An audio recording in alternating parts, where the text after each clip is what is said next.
అంగవైకల్యం గలవారిని దేవుడే పుట్టిస్తున్నారా? మరి ప్రియమైన దేవుని పిల్లలరా, నేడు మనం ఆలోచించినట్లయితే ప్రపంచ మనుషులలో చాలా అతి తక్కువ మంది అంగవైకల్యాలుగా మనకు కనిపిస్తూ ఉంటారు. అంటే చేతులు లేనివారు కొంతమంది, కాళ్ళు లేనివారిగా, కళ్ళు లేనివారిగా, అంతేనా? మరి వీరందరినీ చూస్తున్నప్పుడు అయ్యో అని బాధపడుతూ ఉంటాం. అనగా వారు చేస్తున్న పనులను బట్టి కానీ, వారు కష్టపడే ఆ దాన్ని బట్టి మనం చూస్తున్నప్పుడు అయ్యో ఏంటి వీరికి ఇంత కష్టం వచ్చింది, అసలు వీరిని ఇలా చేయడానికి దేవునికి మనసు ఒప్పిందా, అసలు దేవుడు వాడు నిజంగానే ఉన్నాడా అని వారి పట్ల మనం చూసి వారిని బాధపడుతూ ఉంటాం. అలానే అంగవైకల్యం గలవారు కూడా బాధపడుతూ ఉంటారు. ఎలాగా? ఏంటి మరి దేవుడు నాకే ఈ స్థితిని ఇవ్వాలా, మరి చేతులు లేక నన్ను ఇలా పుట్టించాలా, నన్నే ఎందుకు ఇలా దేవుడు సృష్టించాడు, ఎవరికి లేనిది నాకే ఎందుకు ఇచ్చాడు, అందరు నన్ను అంటున్నారు అని ఇలా వారు కూడా బాధపడేవారు లేకపోలేదు. అంటే అంగవైకల్యం గలవారు బాధపడుతున్నారు, అంగవైకల్యం గలవారిని చూసి ఆరోగ్యంగా ఉన్నవారు బాధపడుతున్నారు. అయితే అంగవైకల్యం ఉన్నవారిని చూసి ఆరోగ్యంగా ఉన్నవారిని చూసి బాధపడేవారు కూడా ఒకరు ఉన్నారు. ఆయనే దేవుడు. ఏంటి మరి దేవుడు బాధపడతాడా అంటే బాధపడతాడని చాలామంది చెప్పుకుంటూ ఉండొచ్చు. ఏమని? ఆయనకి ఏంటి, ఆయన పరలోకంలో చాలా సంతోషంగా ఉన్నాడు, ఆయన పరలోకంలో చాలా ఆనందంగా ఉన్నాడు, ఆయనకి ఏంటి తక్కువ అంటుంటారు. కానీ వాస్తవానికి దేవుడు చాలా బాధపడుతుంటాడండి. ఆయనకు బాధ ఉందా అంటే ఖచ్చితంగా ఉంది.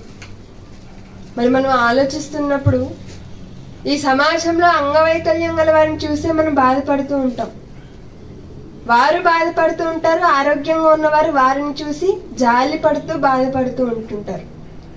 మరి వీరందరిని చూసి దేవుడు బాధపడడం లేదా? దేవుడు కూడా బాధపడుతున్నాడని. మరి ఎప్పటి నుంచి ఆయన బాధపడుతున్నాడు అంటే ప్రారంభం కాలం నుంచే దేవుడు బాధపడుతున్నాడు. మరి ఆదాం గారు పాపం చేసిన నాటి నుండి ఆయన బాధపడుతూనే ఉన్నాడు. ఒకసారి నోవాహు జల ప్రళయానికి ముందున్నటువంటి ఆయన మనస్సు, ఆయన ఎలా ఉన్నాడో ఒకసారి మనం చూసినట్లయితే ఆదికాండము 6వ అధ్యాయము, ఆదికాండము 6వ అధ్యాయము 5వ వచనంలో నరుల చెడుతనము భూమి మీద గొప్పదనియు. ఎవరి చెడుతనం అంట అండి? ఆరోగ్యం గల వారి చెడుతనము అని ఉందా? లేకపోతే బ్రాకెట్లో పెట్టి అంగవైకల్యం గల వారి చెడుతనం అని ఉందా? లేదు. దేవుని దృష్టిలో అందరూ సమానమే. ఆరోగ్యంగా ఉన్నవారు అంగవైకల్యం గల వారిని చూసి బాధపడచ్చేమో, వారు 2 చేతులు లేకపోవటం వలన 2 చేతులు లేని వారిగా వారు చేస్తున్న పనులను చూసి బాధపడి జాలిపడి వారిపై సానుభూతి చూపిస్తారేమో. కానీ దేవుడి దృష్టిలో అందరూ కూడా సమానమే. అందుకే అక్కడ బ్రాకెట్లో పెట్టి ఏం స్పెషల్గా రాయలేదు. దేవుని దృష్టిలో అందరూ సమానమే కాబట్టి నరులు అంటున్నారు. నరులు అనగా మనుషులమైన మనమే. మరి నరుల చెడుతనము భూమి మీద గొప్పదనియు, వారి హృదయం యొక్క తలంపులలోని ఊహ అంతయు ఎల్లప్పుడూ కేవలము చెడ్డదనియు యెహోవా చూచి తాను భూమి మీద నరులను చేసినందుకు, తాను భూమి మీద నరులను చేసిన దేవుడు చేశాడట నరులను. మరి దేవుడు నరులను చేస్తే నరులు దేవునికి ఏం చేశారు? తాను భూమి మీద నరులను చేశారు. మరి చేసిన దేవునికి, కనిన దేవునికి, జన్మనిచ్చిన దేవునికి నరులు ఏం చేశారు, ఏం మిగిల్చారు అన్నప్పుడు ఆయనకు సంతాపము నొందారంటండి. ఆయన సంతాపము నుండి హృదయమున నొచ్చుకున్నారట. మరి నోవాహు గారి కాలంలో జనులు ఎలా ఉన్నారట అండి? తినొచ్చు త్రాగుచు ఉన్నారు. మరి ఈ కాలంలో జనులు ఏమైనా తక్కువ ఉన్నారా ఆ కాలంతో పోలిస్తే? లేదు. ఇంకా ఈ కాలంలో ఇంకా ఎక్కువై తినొచ్చు త్రాగుచు, ఆటలు పాటలు ఇవి కూడా యాడ్ అయ్యాయి. మరి దేవుడు బాధపడరా? మరి నేడున్నటువంటి కాలంలో ఉన్న వారిని చూసి దేవుడు సంతాపం చెందరా? కేవలం మనం అంగవైకల్యం గల వారిని చూసి దేవుని నిందిస్తున్నాం, ఏమి ఆలోచించకుండా అసలు దేవునికి మనసు ఎలా వచ్చింది వీరిని ఇలా సృష్టించడానికి, దేవుడు ఎందుకు ఇలా చేశాడు అని బాధపడుతుంటారు. అలానే అంగవైకల్యం గల వారు కూడా బాధపడుతుంటారు. కానీ వీరందరినీ చూసి బాధపడుతున్న వారు ఒకరు ఉన్నారని, ఆయనే దేవుడు అని ఎవరైనా గుర్తిస్తున్నారా అంటే లేదండి. ఇంతకీ దేవుడు అంగవైకల్యం గల వారిని ఎందుకు చేశారు? మనం కారణాలు ఆలోచించినట్లయితే, మరి దేవుడు ప్రారంభ కాలంలో ఆదామును చేసినప్పుడు ఎలా చేశారండి? అంగవైకల్యుడిగా చేశాడా? లేదు, ఆదాము గారిని చక్కగా చేశారు. అలానే ఆదాము గారిలో నుండి తీసిన హవ్వని ఎలా చేశారు? ఆమెలో ఏమైనా లోపం పెట్టి చేశారా? లేదు, ఆమెను కూడా సంపూర్ణంగా చేశానుగా. ప్రారంభ దినాలలో దేవుడు మనుషులను ఆయన చక్కటి ఆకారం దయచేసి అమరత్వం, మరణం లేని వారిగా దేవుడు ఇచ్చాడని చేశాడు. మరి ఏమైంది అన్నప్పుడు చివరికి పాపం చేయటం వలన దేవుడు వారికి మరణాన్ని ఇచ్చేసాడు. అంతేనా? పాపము చేస్తే పాపమునకు జీతం ఏంటి? మరణం. మరి ఇప్పుడు మరణించాలి అన్నప్పుడు మనిషిలో ఉన్నటువంటి జన్యువులు మార్పు చెందుతూ రావాలి. అమరత్వం పొందినటువంటి వారు మరణానికి అప్పగింపబడిన తర్వాత వారు మరణించాలి అంటే మార్పులు జరగాలి. అంతెందుకండి, ఇప్పుడు అంగవైకల్యం వస్తుంది అని ప్రభుత్వం వాళ్ళకి తెలుసు. ఎప్పుడు అన్నప్పుడు ఎక్కువగా ప్రాముఖ్యంగా గర్భిణీ స్త్రీలకు చాలా కూడా వారిని పట్టించుకొని వారికి ప్రభుత్వం వారే కొన్ని వ్యాక్సినేషన్స్ అని కానీ కొన్ని ట్యాబ్లెట్లు కానీ ఇస్తూ ఉంటారు. మరి ఎందుకు వారికి ఈ డిటిపిలు, పోలియో వ్యాక్సిన్లు, మరి ఐరన్, ఫోలిక్ యాసిడ్ ఇవన్నీ ఎందుకు ఇస్తున్నారు అంటే, పుట్టబోయే బిడ్డ ఏ అంగవైకల్యంగా ఉండకుండా చక్కగా సంపూర్ణమైన ఆరోగ్యంతో అన్ని అవయవాలు కలిగిన బిడ్డగా పుట్టాలి, అన్ని పోషకాలు బిడ్డకి కూడా అందాలి. అది తల్లి తన గర్భంలో ఉన్నప్పుడే, బిడ్డ గర్భంలో ఉన్నప్పుడే తల్లి తీసుకోవాల్సిన జాగ్రత్తలు. అలా లేదండి నాకు ఇంజెక్షన్స్ అంటే భయము అని తాను నెల తీసుకోవాల్సినవి మాత్రలు వేసుకొనక, వ్యాక్సిన్స్ వేసుకొనక అజాగ్రత్తగా ఉండి బిడ్డ పుట్టి అంగవైకల్యంతో బిడ్డ పుట్టిన తర్వాత అయ్యో దేవా అంటే దేవుడు ఏం చేస్తాడండి? ఇది మనకు అర్థం కావాలంటే ఒక వారం రోజుల పాటు స్నానం చేయలేదు. వారం రోజుల పాటు స్నానం చేయనప్పుడు శరీరంలో ఉన్నటువంటి ఆ బ్యాక్టీరియా వల్ల దురదలు ప్రారంభమవుతాయి. ఆ దురదలు కాస్త గజ్జిగా మారుతుంది. గజ్జి, తామర ఇలాంటి రోగాలు వచ్చేస్తాయి. రోగం వచ్చిన తర్వాత అయ్యో దేవా అంటే దాన్ని దేవుడు తప్పేమైనా ఉందండి? ఇప్పుడు దేవుడు ఏమైనా వచ్చి స్నానం చేయించాలా? లేదు కదా. అది ఎవరి బాధ్యత? మనది. మనం స్నానం చేయకపోవటం వలన, మన నిర్లక్ష్యం వలన ఆ రోగం వచ్చింది. రోగం వచ్చిన దాన్ని బట్టి మనం సరి చేసుకోవాలి, కానీ దేవుణ్ణి మనం నిందించకూడదు. ఇది ఎంత వాస్తవమో. మరి నేను అన్ని తీసుకుంటున్నానండి, గర్భంలో ఉన్నప్పుడు అన్ని చక్కగా పాటిస్తున్నాము, అయినా కానీ మాకు పుట్టినటువంటి బిడ్డ అంగవైకల్యంతో పుట్టింది అని అనుకుంటే అది మాత్రం, అలాంటప్పుడు మాత్రం బాధపడకూడదండి, కృంగిపోకూడదు, దిగులు పడిపోకూడదు, అసలు వారు చింతించకూడదు. ఎందుకు అన్నప్పుడు దేవుడు బైబిల్ నందు ఎన్నో మాటలను వ్రాయించాడు. ఆనాడు ఇశ్రాయేలీల కాలంలో కూడా ఒక అంగవైకల్యసుడు పుట్టారట, హ్యాండిక్యాప్డ్, డిజేబుల్డ్ పర్సన్. మరి ఆయన ఎవరు, ఆయన పరిస్థితి ఏంటి, ఆయన చరిత్ర ఏంటో తెలుసుకుంటే అంగవైకల్యంగా ఉంటున్నటువంటి వారు ఎవరు కూడా బాధపడవలసిన అవసరం లేదు. మరి ఇంతకీ ఎవరైనా ఒకసారి నిర్గమకాండం 4వ అధ్యాయం 10వ వచనం. నిర్గమకాండం 4వ అధ్యాయం 10వ వచనం. అప్పుడు మోషే, అసలు మనం ఏదైనా చదువుతున్నాము అంటే బైబిల్లో ఆ సందర్భం మనకు తెలిసి ఉండాలి. ఎవరితో మాట్లాడుతున్నారు, ఏం మాట్లాడుతున్నారు, ఎందుకు మాట్లాడుతున్నారు, ఇవన్నీ కూడా మనకు తెలిసి ఉండాలి. సందర్భము, కాలము, భావము, మరి ఇవన్నీ మనకు తెలిస్తేనే దేవుని మాటలు అర్థమవుతాయి. మరి ఇక్కడ వ్రాయబడినటువంటి మాట ప్రకారం ఇక్కడ జరిగిన సందర్భం ఏంటి అన్నప్పుడు, మోషే గారు ఆయన 40 సంవత్సరాల పాటు ఐగుప్తు దేశంలో రాజకుమారుడిగా బ్రతికాడు. సకల విద్యలను నేర్చుకున్నాడు, అన్నిటి యందు ప్రావీణ్యుడు గలవాడై ఉన్నాడు. ఒకానొక సమయంలో అలా తన ప్రజలను చూడడానికి వెళ్ళినప్పుడు అక్కడ ఒక ఐగుప్తుని హెబ్రీయుణ్ణి ఐగుప్తు వాడు తిడుతూ ఉంటే ఇతను చూసి తట్టుకోలేక ఏం చేశాడు, ఐగుప్తుని కొట్టి చంపేశాడు.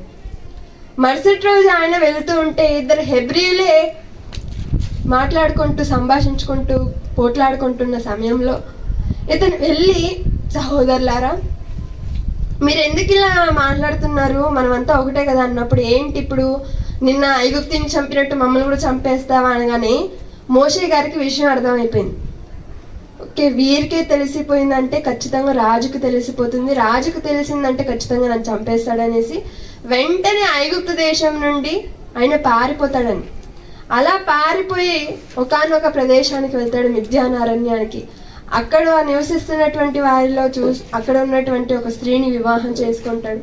అలా వివాహం చేసుకొని తన కుటుంబాన్ని చూసుకుంటూ తనకున్నటువంటి గొర్రెలను అలా పోషిస్తూ ఆయన ఉంటున్న సమయంలో దేవుడు వచ్చి పిలుస్తున్నాడు, ఈ గొర్రెలను చూసుకుంది చాలే కానీ ఇదిగో నా గొర్రెలైన ఇశ్రాయేలును నీవు కనాను దేశానికి నడిపించడానికి నేను నిన్ను పుట్టించింది, ఇక్కడ గొర్రెలను కాచుకుంటూ ఉండిపోయావేంటి, నువ్వు అర్జెంటుగా ఐగుప్తు దేశానికి వెళ్ళి ఫరోతో మాట్లాడాలి అనగానే అప్పుడు చెప్తున్నాడండి మోషే ఏమని,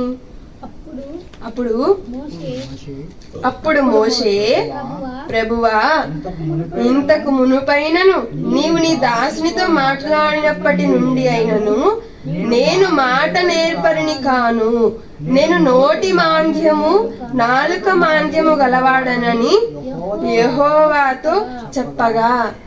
దేవుడు చెప్పాడండి. ఇప్పుడు దేవుడు ఒక పని అప్పగించబోతున్నాడు.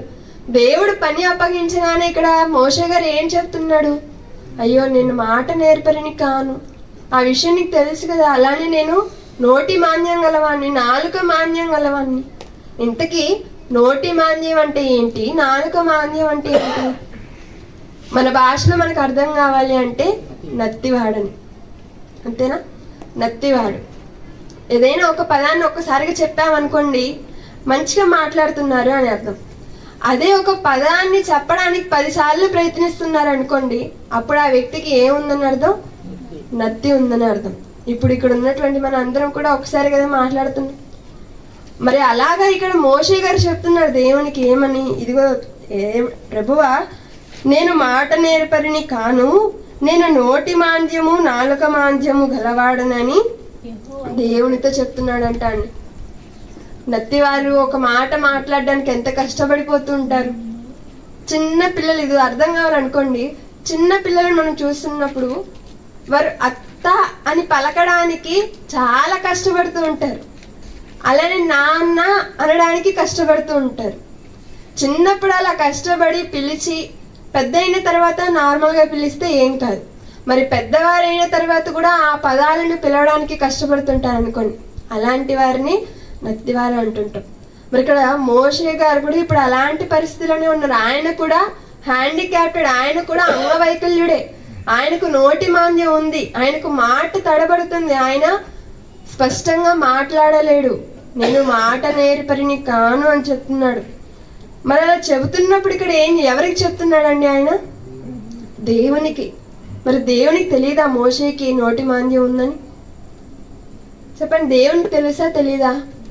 తెలుసు. ఇక్కడ కూర్చున్న మీ గురించి నాకు తెలియకపోవచ్చు, నా గురించి మీకు తెలియకపోవచ్చు, కానీ మన అందరి గురించి దేవునికి తెలుసా? తెలుసు. మరి అలాంటప్పుడు దేవునికే చెబుతున్నాడని మోషే గారు ఏమని, ఇదిగో నేను మాట నేర్పరిని కాను, నేను నోటి మాంద్యము నాలుక మాంద్యము గలవాడనని దేవునితో చెప్తున్నాడు. అసలు ఎందుకు చెప్తున్నాడండి? ఇలాగైనా చెబితే నాకు ఇవ్వరేమో బాధ్యత, మరి నన్ను కరుణిస్తాడేమో. దేవునికి చెప్పి ఏం లాభం అండి? ప్రభుత్వం వాళ్ళకి చెబితే రాయితీ అని ఇస్తారు, అంతేనా? ప్రభుత్వం వారికి ఇదిగో అయ్యా నేను అంగవైకల్యుణ్ణి, నాకు పలానాది ఉంది, ఇదిగో నేను ఫిజికల్ హ్యాండిక్యాప్డ్ని, నేను డిజేబుల్డ్ పర్సన్ని అని చెప్పుకుంటే వారు రాయితీని ఇస్తారు. ప్రభుత్వం వారు రాయితీ ఇస్తారేమో, కానీ ప్రభువు మాత్రం ఇవ్వరు ప్రభువు పనిలో. అలాంటప్పుడు ఈయన చెప్పింది చేయకపోగా ఉచిత సలహా ఇస్తున్నాడండి. ఏమని ఇస్తున్నాడు ఆయన? ఇదిగో దేవుడు చెప్తున్నాడు ఏమని, యెహోవా దేవుడు చెప్తున్నాడు, మానవునకు నోరిచ్చిన వాడు ఎవడు? మూగవాణినే గాని, చెవిటి వాణినే గాని, దృష్టి గల వాణినే గాని, గుడ్డి వాణిని గాని పుట్టించిన వాడెవడు? ఏంటి మోషే, నువ్వు నాకు చెప్తున్నావా? అసలు అందరినీ పుట్టిస్తున్నది ఎవరు? నేను. మూగవాణిగా పుట్టిస్తున్నది ఎవరు? గుడ్డివాణిగా పుట్టిస్తున్నది ఎవరు? చెవిటి వాణిగా పుట్టిస్తున్నది ఎవరు? నేనే కదా అని దేవుడు చెబుతున్నప్పుడు, ఇదిగో చెప్పి, ఇదిగో కాబట్టి వెళ్ళుము, నేను నీ నోటికి తోడేయండి, నీవేమి పలకవలసినది నీకు బోధించనని అతనితో చెప్పాను. అందుకు అతను చెప్తున్నాడండి ఒక సలహా, ఏమని? అయ్యో ప్రభువా, నీవు పంపదలిచిన వాణినే పంపుమనగా ఆయన మోషే మీద కోపబడి. ఎందుకు కోపడ్డాడు దేవుడు మోషే మీద? ఎందుకు కోపడ్డారండి దేవుడు మోషే మీద అన్నప్పుడు, ఆయన చెబుతున్నాడు, నీవు వెళ్ళయ్యా, ప్రకటించయ్యా అంటే, ఇదిగో నేను ఏదైనా ఒక పదాన్ని చెప్పాలంటేనే 10 సార్లు పడుతుంది. అదే మా అన్న అహరోన్ అనుకోండి, ఆయన వెంటనే చెప్పేశాడు అహరోను. కాబట్టి అహరోను పంపించయ్యా అని చెప్పగానే దేవుడు కోపం వచ్చేసిందండి. ఏంటి మోషే, ఏమనుకుంటున్నావు? అందరినీ పుట్టించింది నేనే కదా, నీలో ఉన్న లోపం ఏంటో నాకు తెలీదా? మరి ఎందుకయ్యా నీవు మోషేనే ఎన్నుకున్నావు అని మనం అడిగామనుకోండి, మరి మోషే అంగవైకల్యుడా, అహరోను అంగవైకల్యుడా? మోషే. ఆరోగ్యం గలవాడు ఎవరు? అహరోను. మరి ఎందుకు దేవుడు అంగవైకల్యునే ఎంచుకున్నాడు అన్నప్పుడు, దేవుడు ఎప్పుడూ కూడా ఫిజికల్గా చూడడాన్ని, ఆయనకు శారీరకంగా మనుషులు అవసరం లేదు, ఆయనకు అందరూ కూడా అవసరమే. నేడున్నటువంటి సమాజంలో ఎవరిని ఎక్కువగా ఎవరికి ప్రాధాన్యత ఇస్తారన్నప్పుడు, ఎవరైతే ఫిజికల్గా బాగుంటారో, ఆరోగ్యంగా బాగుంటారో వారికి ఎక్కువ స్థానాలు ఇస్తూ ఉంటారు. ఇప్పుడు ఇంటర్వ్యూకి వెళ్ళారనుకోండి, ఒక గుడ్డివాడు వెళ్ళాడు, వెళ్ళగానే ఇచ్చేస్తారు, గుడ్డివానికి ఇవ్వరు. ఒక సెల్ కంపెనీనే ఉందనుకోండి, ఇప్పుడు సెల్ కంపెనీలోకి వెళ్ళి నాకు ఉద్యోగం కావాలని గుడ్డివాడు అడిగితే ఇస్తారా? లేదు. అలానే ఒక చెవిటివానికి, మూగవానికి ఎవరికి ఇవ్వరు అంత సామాన్యంగా. ఎందుకు అన్నప్పుడు వాళ్ళు ఫిజికల్గా బాగాలేదు అని. మనందరం ఉన్నాం, మనం ఎలా ఉన్నాం? ఫిజికల్గా బాగున్నాం, అలానే మనం స్పిరిచువల్గా కూడా, ఆత్మీయంగా కూడా ఇప్పుడు మనం ఉన్నాం. ఒకవేళ ఇంటర్వ్యూలో వాళ్ళు అడిగే ప్రశ్నలు ఇవే అని తెలిసాయి అనుకోండి, ఏంటివి? మీరు స్పిరిచువల్గా ఉన్నారా? ఆత్మీయతలో ఉన్నారా? మీరు దేవుని పనికి వెళ్తున్నారా? అప్పుడు మీరు ఎన్ని వారాలు వెళ్తున్నారు? ఎన్ని పాఠాలు నేర్చుకున్నారు? ఎన్ని నోట్బుక్లు అయిపోయాయి? వీటిని బట్టి మీకు ఉద్యోగం ఇస్తాము అంటే ఎలా ఉంటుందండి? ఇంకా అప్పటి నుంచి సంఘానికి ఆబ్సెంట్ అయ్యే వాళ్ళు ఒక్కరు కూడా ఉండరు. పండగలప్పుడు, క్రిస్మస్ అప్పుడు చర్చిలు ఎలాగైతే నిండుగా ఉంటాయో ప్రతి వారం అలాగే ఉంటుంది. ఎందుకు అంటే ప్రభుత్వం వాళ్ళు జారీ చేశారు, ఏమని? సంఘాలకి ఖచ్చితంగా క్రమం తప్పక వెళ్ళే వారికి ఉద్యోగం అంటాను. కానీ అలా లేదు కాబట్టి, ఇది ప్రభుత్వం కాదు కాబట్టి, ప్రభుత్వ ఉద్యోగం కాదు కాబట్టి దేవుని మందిరానికి రావడానికి కూడా ఎక్కువగా మక్కువ చూపం. అందుకే అడిగిన దానికన్నా కానీ అనుకున్న దానికే మనం ఎక్కువగా ఇస్తూ ఉంటాం దేవునికి. ఒకసారి మనం ఆలోచిస్తే దేవుడు ఎలాంటి వారిని చూసుకుంటాడు, ఎలాంటి వారు కావాలి అన్నప్పుడు దేవునికి ఫిజికల్గా అవసరం లేదండి, ఆయనకు స్పిరిచువల్గా ఉన్న వాళ్ళే కావాలి. ఎందుకు అన్నప్పుడు, అహరోనుని మోషేని మనం ఆలోచిస్తున్నప్పుడు, మోషేలో ఉన్నటువంటి ఓపిక, మోషేలో ఉన్న సాత్వికం, మోషేలో ఉన్న సహనం, ఆయనలో ఉన్న గుణం అహరోనులో మనకు కనిపించదండి. 40 సంవత్సరాల పాటు ఇశ్రాయేలును కనాను దేశం నుండి, ఐగుప్తు నుండి కనాను దేశానికి నడిపించాడంటే ఎంత గొప్పవాడండి మోషే. అనగా ఎందుకు దేవుడు మోషేనే ఎన్నుకోవాల్సి వచ్చింది ఈ సందర్భం? ఆ తర్వాత రోజుల్లో మనకు అర్థమవుతుంది ఎందుకు దేవుడు మోషేనే ఎన్నుకున్నాడు అని. ఎందుకు అన్నప్పుడు 40 రోజులకి అహరోను ఇశ్రాయేలులకు దూడ చేసి ఇచ్చేశాడా? ఇచ్చేశాడు. వారి పోరు తట్టుకోలేక వారు అడిగినది చేసి ఇచ్చేశాడు 40 రోజులకే. కానీ మోషే 40 సంవత్సరాల పాటు వారిని నడిపించాడు. ఆ 40 సంవత్సరాలలో ఏ రోజు కూడా ఆయన దేవుణ్ణి విడిచిపెట్టలేదు, వారు అడిగినది చేసి ఇవ్వలేదు. అందుకే దేవుడు అందరినీ ఎన్నుకుంటాడు. మరి ముఖ్యంగా ఆయన ఎవరైతే ఎన్నుకుంటాడో వారు ఎలాగైనా ఉండనివ్వండి, అంగవైకల్యంగా ఉన్నారా, ఎలాగున్నా కానీ దేవుడు ఉపయోగించుకుంటాడు. ఒకసారి బైబిల్లో మనం ఒక మాట చూసినట్లయితే, మత్తయి సువార్త 18వ అధ్యాయం 8వ వచనంలో, మత్తయి సువార్త 18వ అధ్యాయం 8వ వచనంలో, కాగా నీ చెయ్యైనను నీ పాదమైనను నిన్ను అభ్యంతరపరచిన ఎడల దానిని నరికి నీ యొద్ద నుండి పారవేయుము.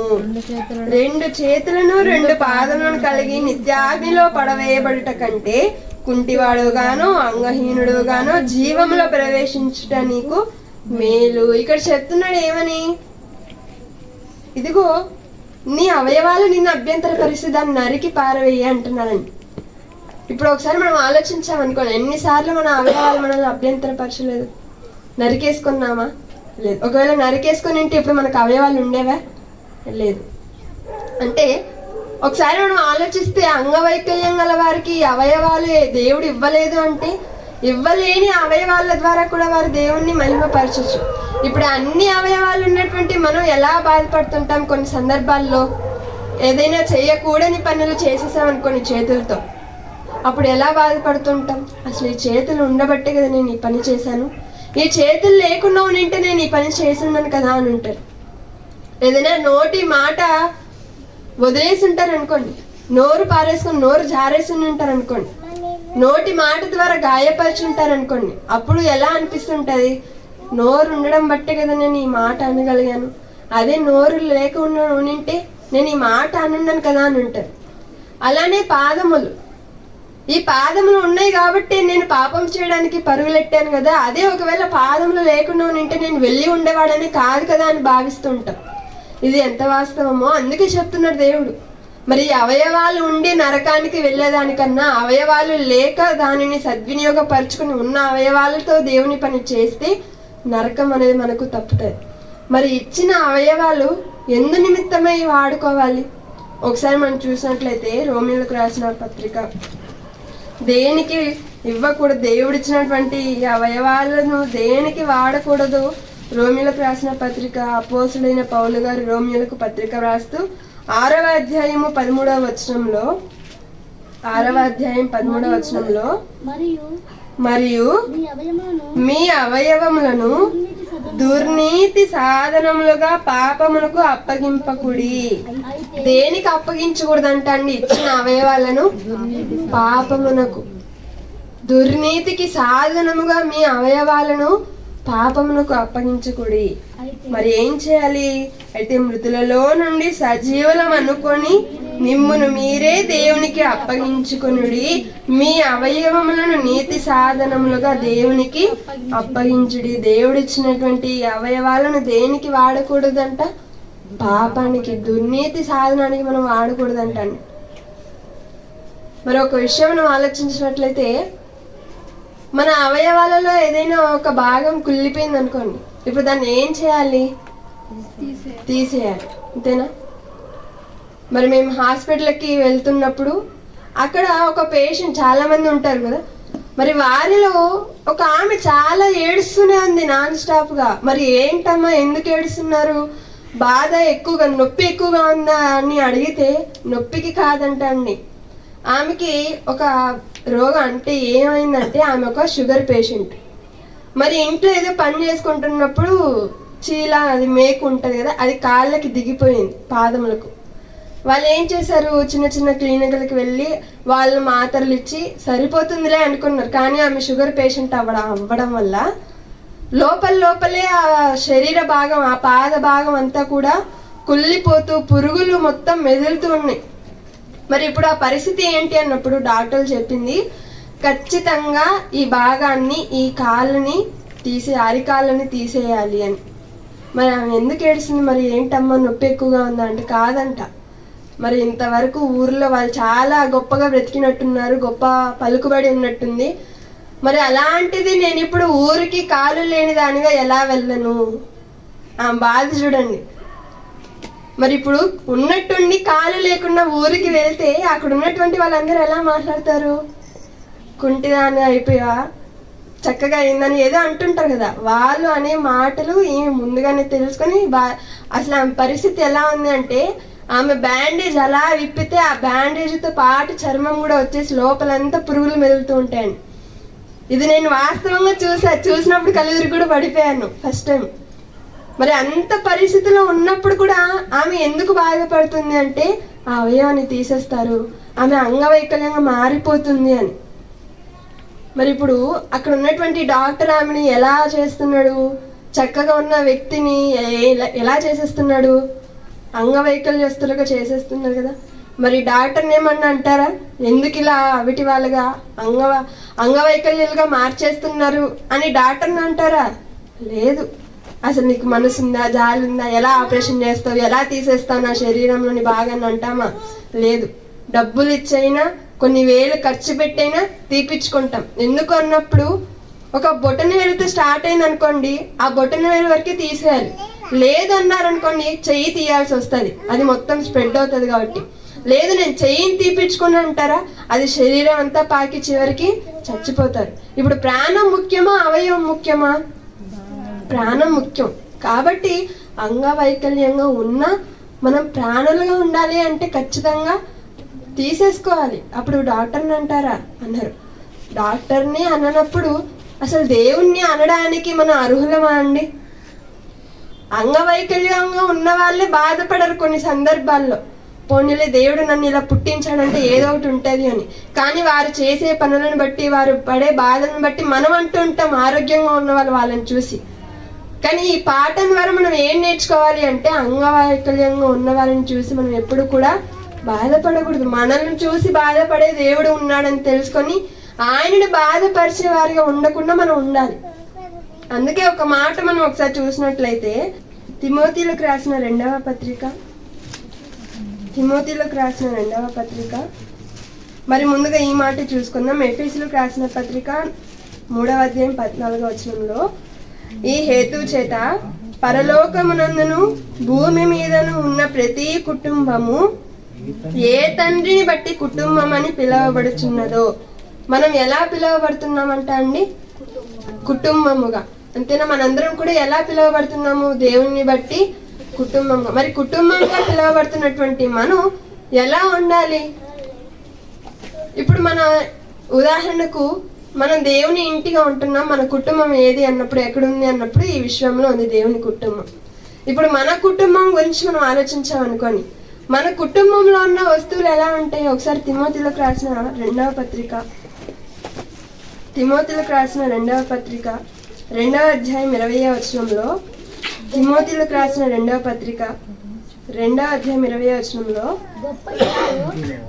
గొప్ప ఇంటిలో వెండి పాత్ర, అది ఏ ఇల్లైనా పర్లేదు, ఎంత పెద్దవారి ఇల్లైనా పర్లేదు, పిఎం అంటారా, సీఎం అంటారా, ఇంకా ఎవరైనా, ఏ ఇంటిలో అయినను, గొప్ప ఇంటిలో అయినను వెండి పాత్రలను బంగారు పాత్రలను మాత్రమే కాక, వెండి పాత్రలు బంగారు పాత్రలను మాత్రమే కాక కర్రవియు మంటివియు కూడా ఉండును.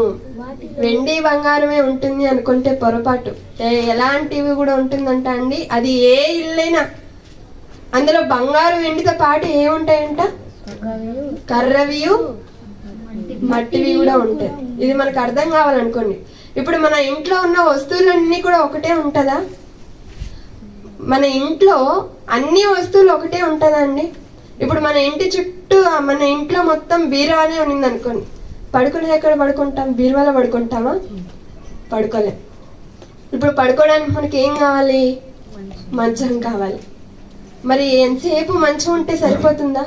మరి అలా కూర్చోవాలంటే మంచం మీదనే కూర్చోలేం కదా. ఇప్పుడు కూర్చోడానికి ఏం కావాలి? చైర్ కావాలి. అనగా ఇంట్లో మనం కూర్చోవడానికి కానీ, మనం పడుకోవడానికి కానీ, మనం పెట్టుకోవడానికి కానీ మనకు కొన్ని వస్తువులు కావాలి. అలానే ఒక వంటగదికి వెళ్ళిపోయాం అనుకోండి, వంటగదిలో చేసుకొని తినే పాత్రలు ఉంటాయి, చేసినవి వేసుకొని తినే పాత్రలు కూడా ఉంటాయి. ఇప్పుడు దేంతో చేశారో దాంతోనే తింటామా మనము? లేదు. శుభ్రంగా ఒక ప్లేట్లో పెట్టుకొని తింటాం. అలానే నీళ్లు తెచ్చుకునేవి కొన్ని ఉంటాయి, నీళ్లు త్రాగేవి కొన్ని ఉంటాయి. ఇప్పుడు మనకు కుండ ఉందనుకోండి, ఇప్పుడు కుండలో నీళ్లు తాగాలంటే ఎలాగా? ఇప్పుడు ప్లేట్లే ఉన్నాయనుకోండి ఇంట్లో, అప్పుడు ఎలా తాగాలి? నీళ్ళని ప్లేట్లో పోసుకొని కుక్కలాగా తాగాలి, అంతేనా? ఇప్పుడు మన ఇంట్లో అన్ని ప్లేట్లే ఉన్నాయి అనుకోని, వేరే ఏ పాత్రలు లేవు. ఇప్పుడు నీరు త్రాగాలి, ఎలా త్రాగాలి? ప్లేట్లో పోసుకొని తాగాలి. ఎలా తాగాలి? అంతేనా? కుక్కలాగా తాగాలి. మరి ఇప్పుడు ఏం ఉండాలి అన్నప్పుడు గ్లాస్ ఉండాలి. ఇది ఎంత వాస్తవమో అనగా ఒక్కొక్క వస్తువు మన ఇంటిలో ప్రతి వస్తువుకి ఒక్కొక్క పని ఉంటుందండి. ఏ పని లేకుండా ఏ వస్తువు కూడా ఉండదు. అందుకే చెప్తున్నారు ఇక్కడ, గొప్ప ఇంటిలో వెండి పాత్రను బంగారు పాత్రను మాత్రమే కాక కర్రవియు మంటివియు కూడా ఉంటును. వాటిలో కొన్ని ఘనతకును కొన్ని ఘనహీనతకును వినియోగింపబడును. అన్ని వినియోగింపబడుతుంది. ఇప్పుడు ఒక కుమ్మరి వాని గురించి మనం ఆలోచించామనుకోండి, కుమ్మరివాడు మట్టితో ఏదైనా పాత్ర చేయాలి అనుకుంటాడు. ఒక మట్టి ముద్దలో నుండి పాత్రను చేస్తాడు, కుండను చేస్తాడు. అదే మట్టి ముద్దలో నుంచి ఒక పెంకుని చేశాడు.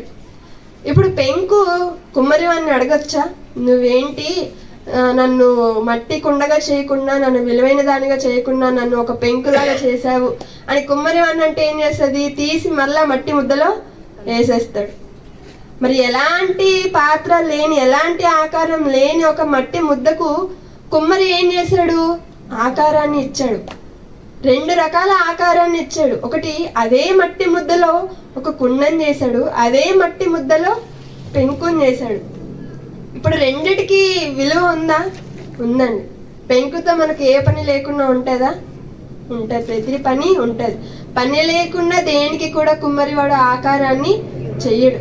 ఇది ఎంత వాస్తవమో, దేవుడు కూడా ఏ పని లేకుండా అవయవాలు ఇవ్వకుండా ఉండరు. ఒకవేళ అవయవాలు ఇవ్వలేదంటే ఇవ్వలేని అవయవాలతో, ఉన్న అవయవాలతో దేవుని పని చేయాలి అని అర్థం. ఇప్పుడు కుమ్మరి వాడిని ప్రశ్నించింది అనుకోండి. ఒకసారి మనం బైబిల్లో చూసినట్లయితే రోమిలకు రాసిన పత్రిక, అపోస్తుడైన పౌలు గారు రోమిలకు పత్రిక రాసి 9వ అధ్యాయం 20వ వచనంలో, రోమిలకు రాసిన పత్రిక 9వ అధ్యాయం 20వ వచనంలో, అవును గాని ఓ మనుష్యుడా, దేవునికి ఎదురు చెప్పుటకు నీవెవడవు?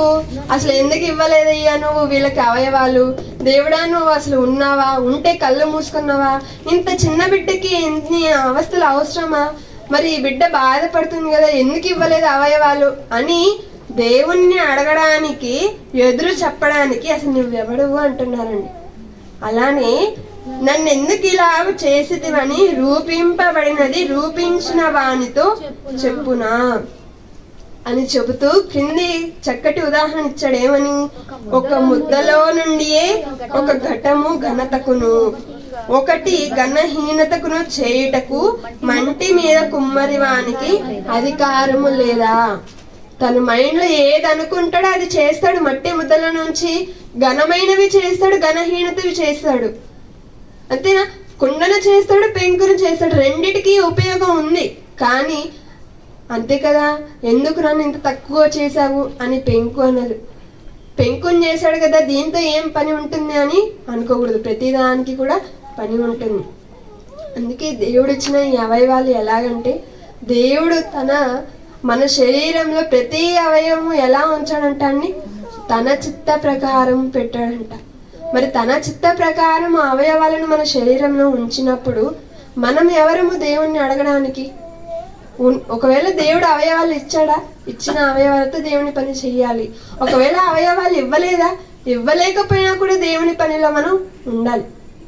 ఏంటండి అవయవాలు లేదు కదా, మరి దేవుని పని ఎలా చేస్తామని అనుకోకూడదు.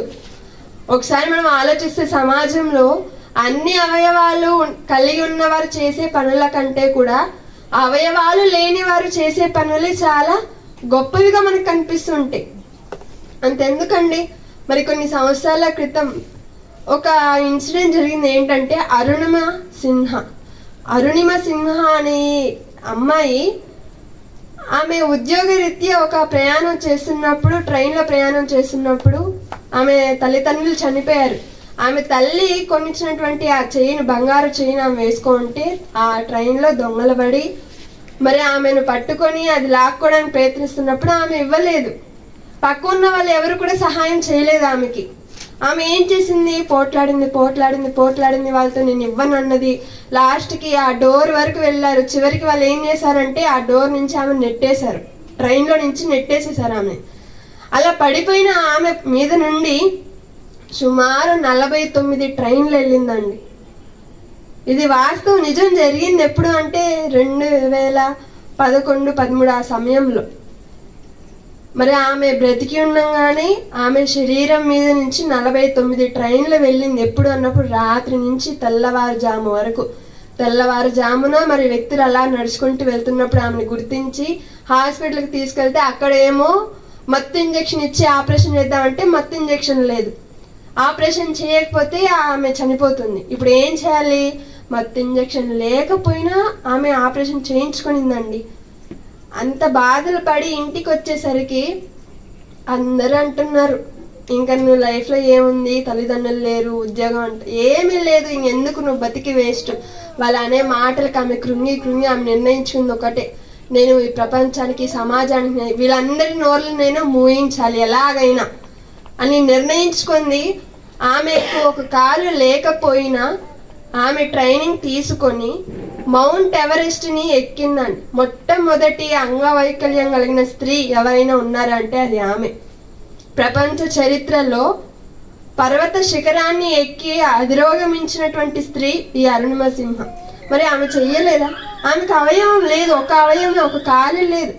అయినా ఆమె ఎక్కి నిరూపించింది, అవయవం లేదని తక్కువ చేయకండి, మేము చేయగలం అన్నీ అని. అలానే ఒక నిక్ విజూసిస్, ఆయన గురించి మనం ఆలోచించామనుకోండి, ఆయన పుట్టినప్పుడే ఆయన ఆకారాన్ని చూసి వాళ్ళ తల్లి వామిట్ చేసేసుకునిందంట. ఏంటి నా గర్భాన ఇలాంటి బిడ్డ పుట్టాడా అని. 2 చేతులు లేవు, 2 కాళ్ళు లేవు, చిన్న ఒక లెగ్ పీస్ అంత మాంసం ముద్ద మాత్రమే ఉండేది. ఇంత మనిషి ఉండేవాడు, 2 చేతులు 2 కాళ్ళు ఏమీ లేవు. మరి అతన్ని చూసి వాళ్ళ తల్లిదండ్రులే జీర్ణించుకోలేకపోయారు. అయినా కూడా పెంచారు, ఇంకేం చేయలేరు కదండి, పెంచారు. కొంచెం కాలం పెరిగే కొద్దీ ఆయన వల్ల కాక అన్నిటికీ ఆధారపడవలసి వస్తుందనేసి బాత్రూమ్కి వెళ్ళి చనిపోవాలి అనుకున్నాడు. చివరికి ఒక బుక్ ఆయన కనిపించింది, దాన్ని చదివాడు. ఇది కాదు జీవితం, ఇంకా ఉంది అనుకున్నాడు. ఎన్నిటినో సాధించాడు. చివరికి ఇప్పుడు ప్రపంచ స్థాయిలో ఆయన ఒక గొప్ప ప్రసంగికుడుగా మనకు కనిపిస్తుంటారండి. దేవుని మాటలను పట్టుకుని ఆయన చెబుతున్నాడు. మరి అలాంటి వారిని చూసి అన్ని అవయవాలు కలిగిన మనం ఏం చేస్తున్నాం? కనీసం వచ్చి కూర్చొని వినలేకపోతున్నాం, వింటున్నా గ్రహించలేకపోతున్నాం, మన పక్క వారికి చెప్పలేకపోతున్నాం. అసలు ఎలాంటి వారు ఎలాంటి పనులు చేస్తున్నారు, మనం ఎలా చేస్తున్నాం ఆలోచించుకోవాలి కదండి. అందుకే దేవుడు అందరినీ కూడా దేవుడు చేశాడు. అవయవాలు ఉన్న వాళ్ళని ఎందుకు చేశాను అన్నప్పుడు, ఇచ్చిన అవయవాలతో దేవుని పని చెయ్యాలి అని. అవయవాలు ఇవ్వలేని వారే అంతగా చేస్తున్నప్పుడు వారిని చూసి మనం ఖచ్చితంగా సిగ్గుపడాలండి. వారి అన్ని ప్రయాణాలు, వారి అన్ని కష్టాలు, వారి అన్ని వారి గురించి మనం చూస్తున్నప్పుడు కొన్ని వేల మంది ముందర ప్రసంగిస్తూ ఉంటారు. మరి మనం దేవుని మీద, దేవుని మాటల మీద అవగాహన కూడా లేని వారిగా మారిపోతున్నాము. అలాంటి వారిగా మనం ఉండకూడదనే దేవుడి ఆశ. అందుకే అంగవైకల్యం గల వారిని చూసి బాధపడడం కాదు, వారిని చూసి మనం నేర్చుకోవాల్సిన చాలా ఉంటాయి. బైబిల్లో కూడా అనారోగ్యంతో మరణించిన వారు ఎవరు కూడా పరదేశికి వెళ్ళలేదా అండి? వెళ్ళారు. ఒక లాజరు గారు, ఆయన కురూపులతో నిండిపోయిన వాడే ఆ దేవాలయపు ఆ ధనవంతుడు వాకిట ముందర పడి, అలా ఆయన బల్ల నుండి పడే రొట్టె ముక్కల కోసం ఎదురు చూసి ఆయన భూమి మీద ఒక్కసారి కనుమూయగానే పరదేశికి వెళ్ళిపోయాడట అబ్రహాము రొమ్మున ఆనుకునడానికి. ఎక్కడ విశ్వాసుల తండ్రి అయిన అబ్రహాము, ఎక్కడ ఈ రోగం కలిగినటువంటి లాజరు? కానీ చనిపోయిన తర్వాత అందరూ కూడా ఒకటే, ఎప్పుడు అన్నప్పుడు దేవుని పని చేసినప్పుడే. అలానే ఒక యోబు గారు, అలానే ఒక యేసుక్రీస్తుల వారు, వారికి ఉన్నటువంటి శరీరాలతో దేవుని మహిమపరిచారు. వారికి ఇచ్చినటువంటి అవయవాలను దేవుని పనిలో నలగొట్టుకున్నాం. ఇది ఎంత వాస్తవమో బైబిల్ కలిగిన మనం, దేవుని పిల్లలంగా ఉంటున్నటువంటి మనం అంగవైకల్యస్తులను చూసినప్పుడు, వారు చేసే కొన్ని ప్రాంతాలకు వెళ్ళినప్పుడు అండి, ఆ ఖమ్మం ప్రాంతాలకు, విశాఖపట్నం అక్కడ వెళ్తున్నప్పుడు అసలు 2 కాళ్ళు లేక 2 చేతులు లేక ఉన్నటువంటి వాళ్ళు ఎందరో వచ్చి కూర్చొని రాసుకొని విని బైబిల్ని తెరవలేకపోయినా తెరిచి చూస్తూ ఉంటారు దైవసేవకులు చెప్పే మాటలను. మరి వారు అక్కడ వచ్చి కూర్చోవాలంటే 2 మనుషులు పట్టుకొని వచ్చి కూర్చోబెట్టాలి. మరి మనకు అలాంటి పరిస్థితులు లేదు కదండి. దేవుడు చక్కగా అన్ని అవయవాలను ఇచ్చాడు. మరి ఇచ్చిన ఈ అవయాలు ప్రతిదీ కూడా దేవునికి నీతి సాధనగా మనం ఆడేవారిగా ఉంటూ దేవుడున్న లోకానికి మనందరం కూడా చేరుకోవాలని కోరుకుంటూ ఈ నా మాటలు ముగిస్తున్నాను.